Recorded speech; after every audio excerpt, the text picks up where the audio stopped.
Hello. Hello. Hello, my boys. Hello. Hello. Hello, my boys. Hello.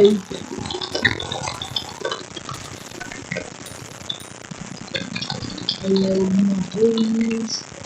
Hello, my boys.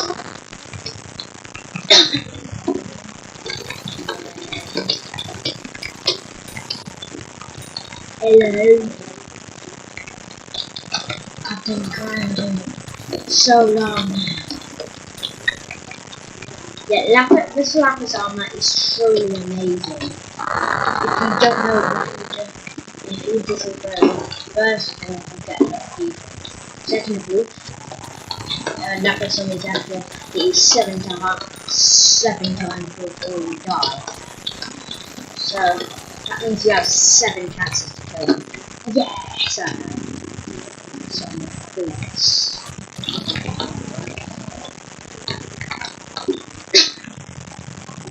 Some boots, please.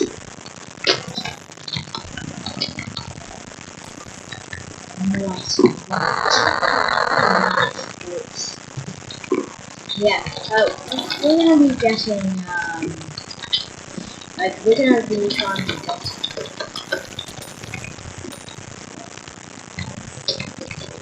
Yeah, we're gonna be trying to get a laptop. But that's so easy to get. I will be grinding if you don't know. Oh, Blazing Fortress. Yes, I Blazing Fortress.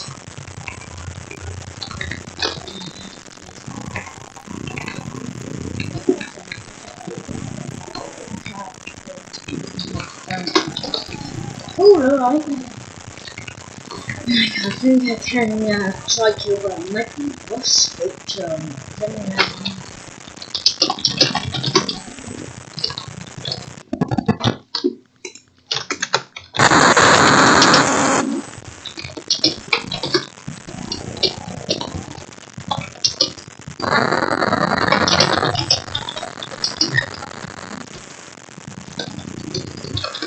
oh, that's super.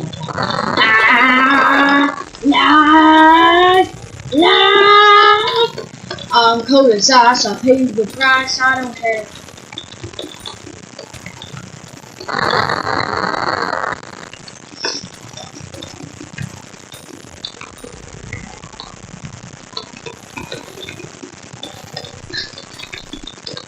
Probably because you're mad.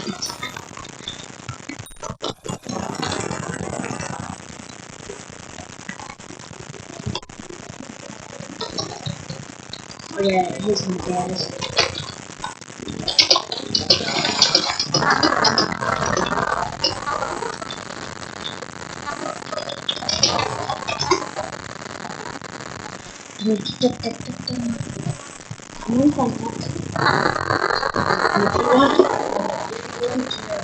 That my bird is actually there.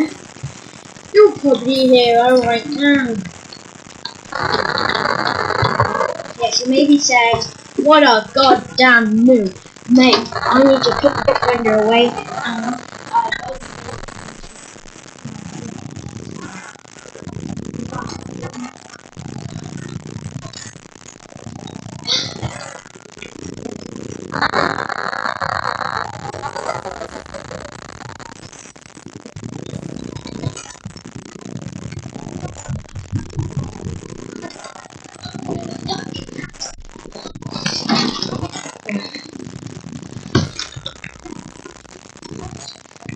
yeah, just like that.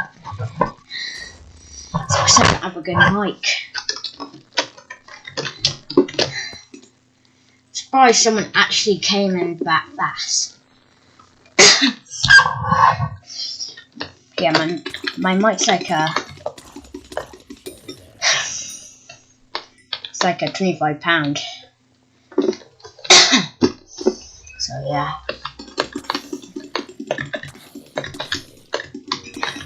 When you start this game, you have no idea what you're doing. Like a video tutorial or something, that'd be nice. But nah, just a bunch of villages that don't work. Like, you could have a book like video tutorial something.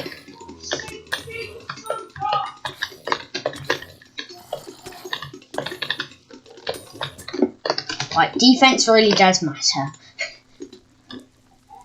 Defense matters.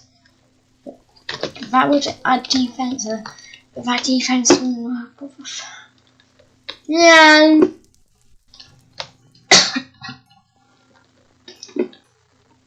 Talk to a lapis. Where's the goddamn lapis miner? Where's the lapis miner? Where's the lapis miner? Bloody. I do not accept that. Ah, check. I'm gonna stab this sword so hard it's gonna break open your. That sounded really bad, but it's in this game. Totally not bad to the zombies. The zombies are already undead, so what am I supposed to do? Yep, too many undead. Too many undead. Too many undead. too many undead. Too many undead. Nah, fam, I can actually take these guys on. I can take these guys on. I don't know what you're on about. Too many undead. Pathetic. I doesn't have growth 5. What a noob. Shut up.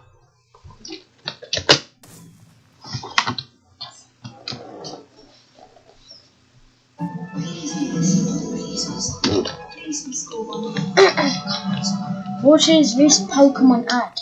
The world of My Hero Academia is an incredible one. Everywhere you look, you'll see quirks that range from awe-inspiring to fear-inducing, beneficial to useless, and barely noticeable to downright bizarre. But although the show follows a group of students learning to become heroes, what about everyone else? It's been established that close to 20% of the world's population is quirkless. But is that the truth? Could it be possible that everyone has a quirk, and they're just too obscure to recognize? Let's find out. The first quirk to ever manifest in people came from a baby in China that started glowing like a human nightlight, which undoubtedly freaked out everybody in that delivery room. Thank goodness the first quirk was something as simple as glow in the dark, because if it were anything like some of the odd quirks we've seen so far in the series, such as terrifying human-animal hybrids, things may have gone a little differently. From the appearance of Baby Flashlight, otherwise known as Luminescent Baby, the world was forever changed as more and more people started to manifest powers of their own. Fast forward to the world today, and it's believed that 80% of people have a quirk of some sort. They can range from a wide variety of different abilities, but they most likely fall under one of the 3 categories: mutant, emitter, and transformation. Mutant-type quirks permanently alter their body. Think Edo with his rocket. Bro, you just took everything! He just took everything! What the? Oh my god, you just took everything! For example, why? Momo's creation quirk, or Aizawa's erasure quirk, which unfortunately makes the cranky teacher look like he hasn't slept in the last 3 years. And the last classification is transformation type quirks, which allow people to change their body temporarily, like Kirishina's hardening ability. Although quirks vary wildly from person to person, classifying everyone with one of these 3 types of quirks helps create a logical system in a world that's been changed forever. Those with super abilities quickly adopted super identities to fight those that decided to use their quirks for dastardly purposes, and those with less than stellar quirks adjusted to everyday life and carried on business as usual. Okay, maybe usual is a bit of a stretch, because it's probably extremely hard to go back to everyday life if you manifest with something like the meatball quirk. But in today's video, more of the focus is on the other 20% who remain quirkless. You know, the quirkless. They're the regular people forced to live their lives in a society that's constantly mutating and evolving, and under the threat of constant danger by supervillains. Depending on how you look at it, the people who never develop quirks are either the I just need, people in the world. I just need Everyone knows when a supervillain starts taking hostages, the first thing they do is go for the normal, everyday human beings. In this society, not having a quirk gives people the opportunity to look down on you. You come across as weak and useless. It makes it seem like less in the eyes of the more evolved population, which is just absolutely ridiculous. But what if all the prejudice and hate toward quirkless people is totally pointless? What if everybody has a quirk, and they were just too strange or small to notice? It's this question that was brought to our attention by Redditor Dakota the Human. It's been established that quirks could be literally anything. You could have the power to become the world's greatest hero, or the world's greatest party clown. You could have the strength and speed of Superman, like the hero All Might, or you could have the minor ability of attracting small objects to you, like Becky's mom. The range of quirks knows no bounds, so it's completely plausible that those who were labeled as quirkless just haven't been in a situation where their quirk can manifest. If Sato can have the Sugar Rush quirk, where he can become 5 times stronger if he eats 10 grams of sugar, or Vanetta can have the Pop-Off quirk, where he peels off sticky purple spheres from his head, then there's no reason why there couldn't be a quirk that says every third Sunday in July a person's pancreas turns green, or something equally as obscure. Bro, you see? I want to go on a different server, but I can't because of buttons. And this has become the accepted method by the medical community and the rest of the population. But in a world where even animals people try to steal everything. High intelligence, like the bear, mouse, dog, Nezu, can we really trust as simple a solution as an extra joint used quirkless? Looking at how quirks are formed in the first place, it's clear there's a genetic component associated with what ability kids will form. In most cases, a child will either get one of their parents' quirks, or some type of combination of the two. That's why Jiro has the exact same earphone jack quirk as her mother, while Bakugo has a combination of both of his parents' abilities. Bakugo's dad has the oxidizing sweat quirk, while his mom has the glycerin quirk, which when combined together, make powerful explosions. So it was natural for their child to form a quirk where he could make explosions all on his own. But giving a character like Bakugo the ability to make explosions may not have been in the best interest of everyone given his, let's say, slightly aggressive temperament. And this is just general knowledge at this point. Some parents use this information in order to try to create a child with the absolute best quirk. Looking at Endeavor, the number 2 hero and arguably in the running for world's worst father, he specifically chose a wife with a powerful ice quirk to match his health flame quirk, to produce a child that he knew would be powerful. He got what he wanted in Todoroki, who got the half-cold, half-hot quirk, which admittedly is a lame name compared to his dad's hell flame quirk. Thanks to his parents, Todoroki has the ability to shoot flames from one side of his body and shoot ice from the other. It's a perfect combination of both of his parents' abilities. And even though Endeavor is a gigantic piece of hot garbage who abuses his wife and forces his son to train to be the best hero ever, he accomplished his goal of creating an extremely powerful heir. This proves that the quirk gene is extremely dominant, and more likely than not will pass down from generation to generation. It's also been shown that the quirk gene is a dominant gene while the quirkless gene is recessive. By using this rationale, it can be concluded that the world is moving toward a completely quirk society. Just what my mouth there won't be any quirkless people left, but is that already the case? It's already been established in this world that in seemingly rare cases, a child develops a quirk that's completely different from either parent. They label this a mutation, but they can only really test this when the child has a quirk that's easily identifiable. If a newborn has a quirk where broccoli tastes like cabbage and cabbage tastes like broccoli, or if their hiccups are 1 octave higher than everybody else's hiccups, then those are things that can never truly be discovered. Let's take a look at the quirkless character at the center of this series, Deku as an example. His whole life, Deku couldn't wait to develop a quirk so he would become like his favorite hero, All Might, the world's greatest superhero, only to be devastated when he was told he was quirkless. But is he really just an average everyday schmuck? As already stated, about 20% of the population is without a quirk, which seems like a high number, but given the surprise by his mom and doctors that Deku was in fact quirkless, and everyone else's age had quirks, we can deduce the quirkless 20% is more from the older generations that are still alive, and newborns nowadays will have a much higher percentage of quirks. So could Deku already have a quirk? A running gag throughout the show that fans have noticed is that Deku seems to cry a lot. But it's not one of those single man tears either. It's full on waterworks, baby! Niagara Falls on steroids! Long story short, it's a lot of water. And the interesting thing is, his mother also cried like a burst pipe on a rainy day. So, if you want to make the case that Deku's quirk is extreme crying, you can say he got it from his mother. The possibility that Deku already has a quirk that no one noticed goes to show how difficult it is to discover what one's true quirk actually is. The show goes out of its way to showcase a lot of different quirks along with their weaknesses, but never discusses how they found out about them. There doesn't seem to be any tests or devices that'll tell a person exactly what their special ability is, or what their weakness could be. Which begs the question, so hard. Figure out their limitations. Some of them are pretty easy to deduce, like Uranaka suffers nausea if she uses her powers too long, and Venetta's head starts to bleed if he pulls off too many purple sticky balls from it. But some of the more obscure limitations must have come with a surprising amount of trial and error. So what would it mean if 100% of the population actually has a quirk instead of just 80? Well, for starters, it means that there's a huge chunk of people just waiting for the right opportunity to discover what their quirk actually is. They just might need to be put in a situation where their powers can be unleashed, whether it's something insanely strong or utterly unforgettable. It's said that the distinguishing characteristic of a quirkless individual is that pesky little extra toe joint. But what if everyone who has that just belongs to a brand new classification of quirk, like mutant, emitter, or transformation? The show is all about figuring out how to use the abilities granted to you to become the best hero that you could possibly be. So it's entirely possible there's a dormant classification of quirks just waiting for the right chance to reveal itself. At the end of the day, we don't know what caused this sudden progression of human evolution, if you could call dog-human hybrid the next step in evolution, that is. A popular theory is that mice carrying a virus were the kickstarters to humans developing these abilities, but that seems a little far-fetched considering what the human race is slowly evolving into. There's just too many unknown factors in quirk development to say for certain that the quirkless individuals are indeed quirkless, because anyone watching the show can tell you, no two quirks are created equal. Some are noticeable, and others might just be waiting below the surface. My Hero Academia teaches us that it's not just about the quirk a person has, but rather how they choose to use it. Stop! You can steal your kills. Oh yeah, I'm taking the armor that you have. Enough to become their very own superhero. A quirk feels like an extension of that person, or a natural part of their personality. Of course, Bakugo. Oh yeah, I'm gonna be someone. Oh yeah, thank you. Thank you for all that stuff. Of course, Todoroki would have two sides representing his two different elemental powers, because he's a character who always at war with himself. The quirks showcased on this show feel very in line with everyone's character, and hopefully those with potential hidden abilities finally have a chance to reveal themselves at the exact right time.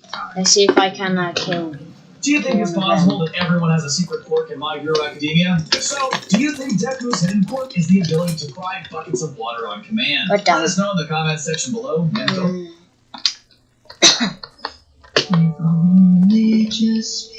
If you're really good at this area, I would like any good gear you have. Claire is making the most of the low prices at Amazon and getting her Christmas shopping done. It's not Christmas yet. If there's one thing Akira Toriyama is known for, it's for creating the immensely popular Dragon Ball franchise. What? I think it's like November. But yeah, it's gonna be November next month. Resulting in various questions, plot holes, and mysteries that fans ponder to this day. 1 month is for equal of goddamn 27 to 28 to 29 to 12 to 30 to 31 and to 32 days. What can you do about that? In the final arc of Dragon Ball Super, we're introduced to the immeasurably powerful Jiren the Grey. We aren't told much about Jiren's backstory, but we do receive a few tidbits through flashbacks and other Universe 11 fighters. One of those flashbacks depicts the destruction of Jiren's village at the hands of an unseen villain. While the mystery is certainly intriguing, the identity of this culprit ultimately doesn't matter, as they were simply the catalyst that set Jiren, much like Goku, on his quest to become the strongest fighter he could possibly be.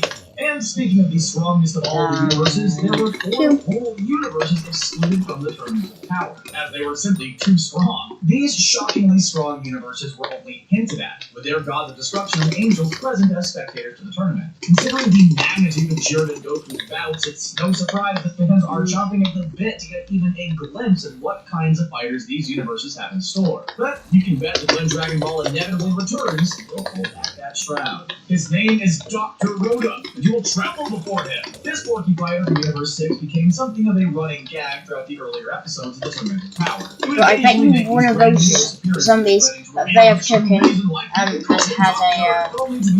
had a. Oh no! Oh my god! Actually. Because just as he's about to unleash his might, Vegeta eliminates him and his opponent out of sheer annoyance. This particular plot hole has caused quite a bit of discussion amongst fans, as it contradicts a pretty major aspect of Dragon Ball lore.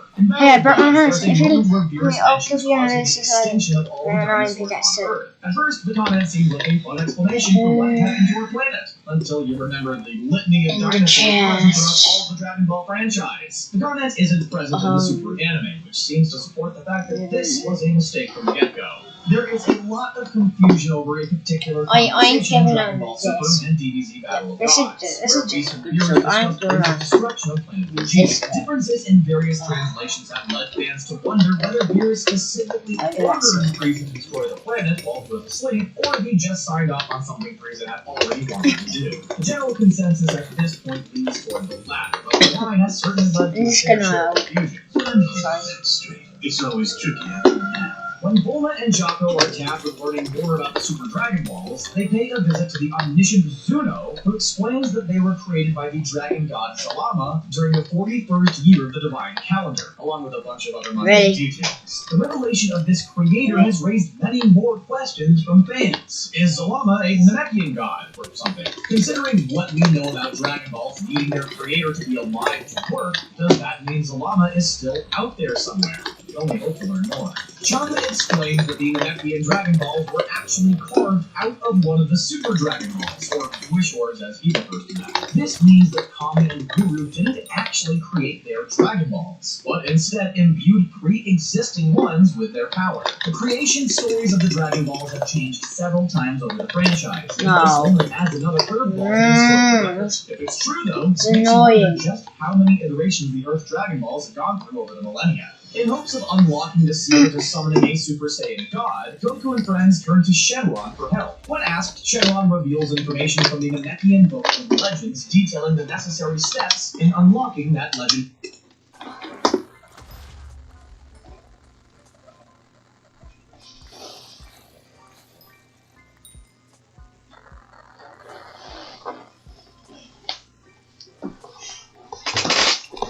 He's an MVP! What does he mean by OMG got the chest plate?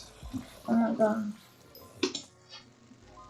Okay, so there's me getting the clips. I know I was pretty excited about all those pieces, but that's how you get it without the luck enchantment, and that took probably about 3 hours. I'm not gonna lie. 3 hours. So if you want like a little bit of a shortcut to do this, you can go. You need, okay, first step, you're gonna need a enchantment set up at your island. No, I can do that.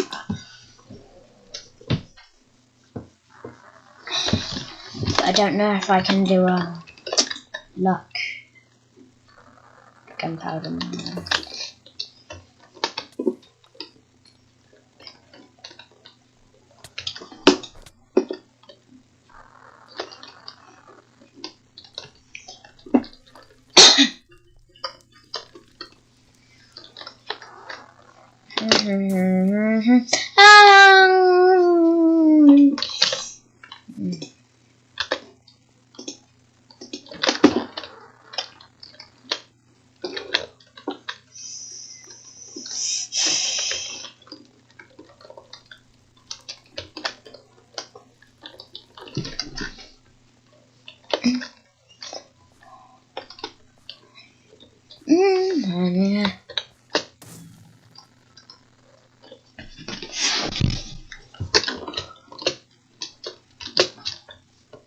Drags are dead. What fuck? So first I have to put that away. Second of all, I have to get a luck enchantment. But if I can,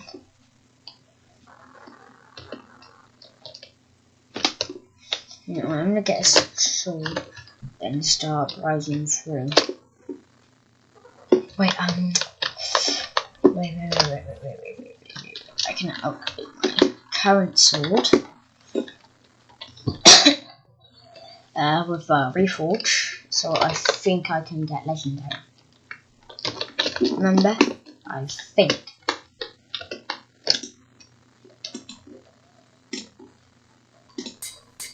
Gentle.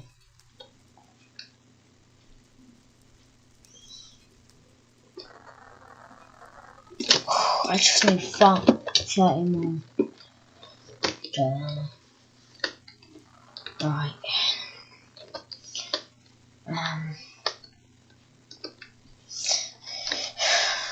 Right. Oh yeah. I can go back to get some. Very power. The thing is, this just raises even more questions.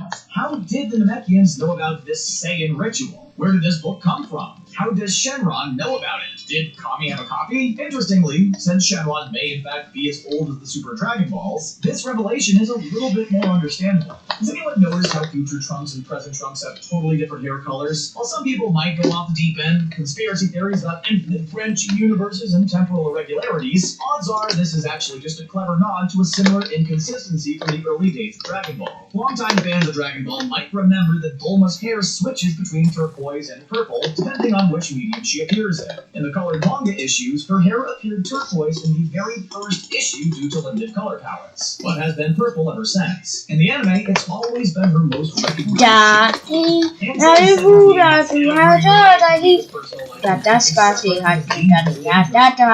probably one of the smartest characters for doing so, but that doesn't change the fact that fans are dying to get at least a tiny glimpse into the private life of this now reformed psychotic killing machine. To make things even more tantalizing, he shows Goku a picture of his wife and 3 kids, but puts his phone away before we can sneak a peek. Who could his wife be? Just imagine, someday she's actually revealed to be Launch after all these years. Talk about a deep cut. Tien, Yamcha, Piccolo, and Chaozu all trained under King Kai, but nobody but Goku has used the Kaioken. Tien in particular stands out for not knowing this technique, because he's known for using another physically harmful technique, the Tri-Beam, or Kikoho on many occasions. Tien also trained alone with King Kai longer than the other fighters, giving him ample time to master it. The logical explanation is that the showrunners just wanted to give Goku a sweet, unique move. But just imagine how handy a Kaioken-powered Tri-Beam would have been during the Tournament of Power. Emperor Pilaf and his crony Shu and Mai made their, not-so-triumphant return in Dragon Ball Super. These guys played a pretty major role in the original Dragon Ball series, as Goku's very first major opponents before being mostly sidelined as comic relief. But during his prime, Pilaf certainly had his moments of genuine menace, which makes the fact that Bulma, or anybody else for that matter, doesn't recognize him at all and even allows the 3 former enemies to live on her property even more confusing, especially considering the fact that Goku even wore Shu's clothes for 3 whole years while training for the World Martial Arts Tournament. This isn't necessarily an outright mystery presented by Dragon Ball Super, but it's one that's been around a while and is only strengthened by it. What the heck happened to Launch? Fans of the original Dragon Ball remember the split-personality Launch as a pretty major presence in Goku's early days. She was a mainstay at Kame House during Goku and Krillin's training and eventually went off to live with Tien and Chaozu in the wild. She was hardly present throughout all of DBZ, but so was Emperor Pilaf. Who's to say she couldn't make a cameo at some point. In the Dragon Ball Super anime, the continents match the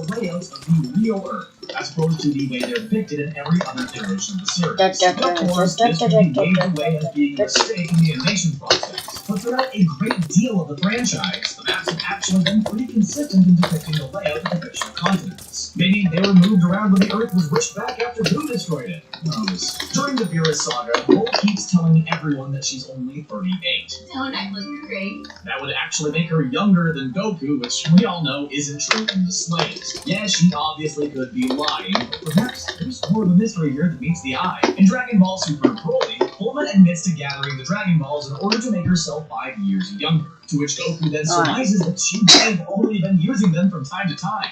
So that's how old she is. So, just maybe, she wasn't lying after all. Ah, Krillin. Goku's pint-sized best buddy always seems to get the short end of the stick up until knocking it out of the park, landing the bombshell Android 18 in DBZ. One thing that he still can't seem to overcome, however, is the constant inconsistencies in his character design. Krillin's height fluctuates more than Beerus' temper, when on some occasions he comes up to his wife's shoulders, but on others he just barely makes it past her hips. Maybe it's just a secret skill of his. When Sorbet wishes Frieza back to life, Shenron tells him that it would be pointless since his body has been destroyed by Trunks way back in DBZ, and wishing his spirit back would result in a gross pile of wriggling Frieza chunks, which nobody wants. The only problem here is there have been numerous times in Dragon Ball where people were wished back after being completely vaporized, let alone cut into chunks. Maybe Shenron just has a morbid sense of humor and tends to cherry pick what he can and can't pull off. Since Android 17 only agreed to join the Universe 7 team on the condition that Goten and Trunks watched after his island in his stead, fans fully expected to get a filler episode depicting their time there. Who cares about Ultra Instinct, cheering or the fate of the universe? We need to know what went down on that island. And when Super so abruptly ended without so much as a hint of their surely incredible adventures, fans were justifiably devastated. Driven by his desire to protect his loved ones and keep his promise to Kaba, Vegeta announces that he will surpass his limits in order to beat Jiren. What follows is an awe-inspiring transformation that doesn't really ever get an official explanation. Commonly known as Super Saiyan Blue Evolved, or Bro, I should have just gotten this sword. This form sports darker blue hair, black pupils, and these fun little orphan energy accents. At this point, fans are accustomed to seeing Saiyans go through forms like paint samples. And this has luck, so... And now for easily the greatest mystery in all of Dragon Ball, power scaling. Fans of DBZ surely remember the good old days of scouters and power levels trying to establish some sort of baseline for gauging strength, only to be phased out almost immediately. In fact, it's kind of a running joke in the series. In a world of Super Saiyans and gods of destruction, you'd think fighters like Krillin or Master Roshi wouldn't have much impact on the story. But in Dragon Ball Super, we see them on the front lines with the best of them. But hey, if it means getting scenes like Roshi pulling out the stops to turn on power, we're all for it. Now it's your turn to sound off on Dragon Ball Super. Anything crazy we missed?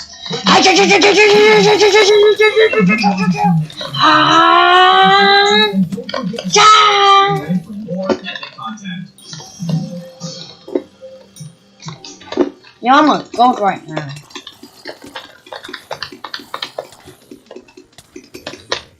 No!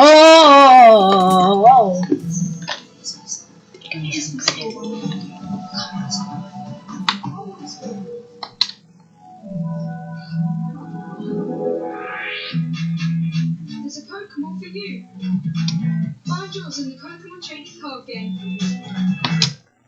To the completely uninitiated, the canon of Dragon Ball can seem positively daunting, and even to those who have been fans since the beginning, it can be tough to keep track of which battles actually happened and which ones don't count towards the primary storyline. Broly has finally added to the Dragon Ball Super canon, with the movie Dragon Ball Super Broly. So now's as good a time as any to catch up on your Dragon Ball lore. Whether you know everything about the series and could use a refresher, or you're new to the franchise, we'll help you figure out what's going on in the canon. As farmer Carl Sagan once said, if you wish to make an apple pie from scratch, you must first invent a universe. As we're sure you can imagine, there are tons of twists and turns when it comes to Dragon Ball's timelines. We're not going to waste your time introducing you to characters we're sure... Oh, come on, that was only a crystal? Oh, no, come on. The Kais are gods. They rule over various things, varying greatly in strength, and knowing their basic structure is vital to understanding the universe. On the less powerful end of the spectrum, we have King Yama, who decides where the souls of the departed end up. Next, we have Shenron, the dragon god or the eternal dragon. Although he's godly in a sense, he's far from all-powerful. Even if you collect the Dragon Balls, you can't wish for anything that's outside of Shenron's power to grant. Shenron was created by Kami, Earth's guardian. But Kami wasn't just born as a god. He's a Namekian who's so old he can't even remember his own name. Kami just means god or divine being. Above Kami is King Kai, or Kai of the North, who oversees the 4 galaxies of Universe 7, which is where most of our story takes place. He occasionally addresses serious threats in the universe, or trains characters like Goku and Piccolo, among others. Above King Kai is the Grand Kai, who is the king who oversees the 4 Kais: North Kai, West Kai, South Kai, and East Kai, who rule over the 4 So many lapis crystals. Next, we have the Supreme Kai, So many lapis crystals. who are in charge of creating and populating worlds. After the Supreme Kai is the Grand Supreme Kai, or the Kaioshin, who lords over the entire universe. Despite being pretty high in rank, even the Grand Supreme Kai isn't all-powerful, as we'll learn later. Then we have Beerus, who's the god of destruction in Universe 7. If there's life in the universe, there must also be death, and maintaining this balance is essential. Beerus fulfills an important purpose, but this doesn't make him an emotionless killing machine. The gods of destruction have assistants known as angels. These angels surpass the gods of destruction in terms of power, and teach them to master their destructive capabilities. The angel tasked with attending Beerus is named Beast. The Grand Minister, or Great Priest, is the creator of the angels, and serves under the all-powerful Zeno. Zeno is unequivocally the most powerful entity in the Dragon Ball multiverse, and is in charge of all the other gods mentioned. In an instant, Zeno can erase entire I'm cold as ice, I pay the price, I don't care.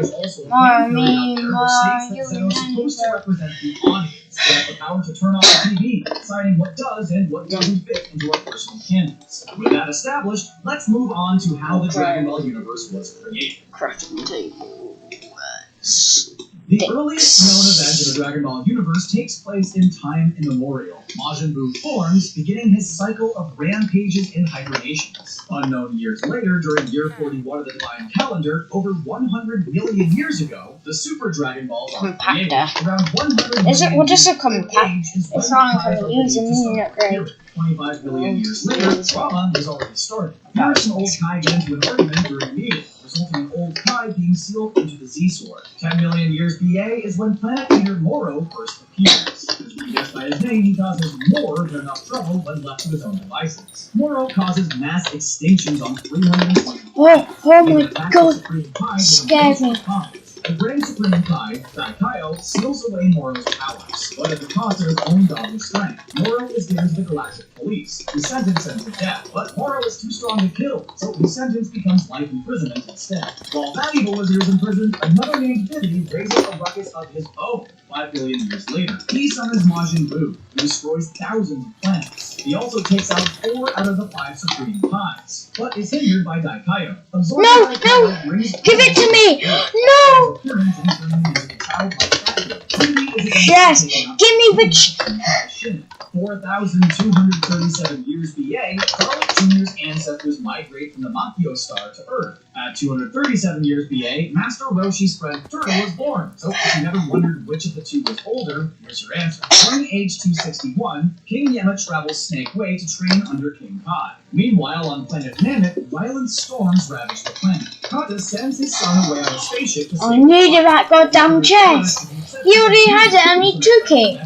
What the fuck? Were able to slowly rebuild their race. On Earth, Master Roshi is born during age 430, and shortly after, the nameless Namekian begins training alongside Garlic under Earth's current Kami. Roshi turns 18 and begins training under Master Roshi. Didn't need that chest.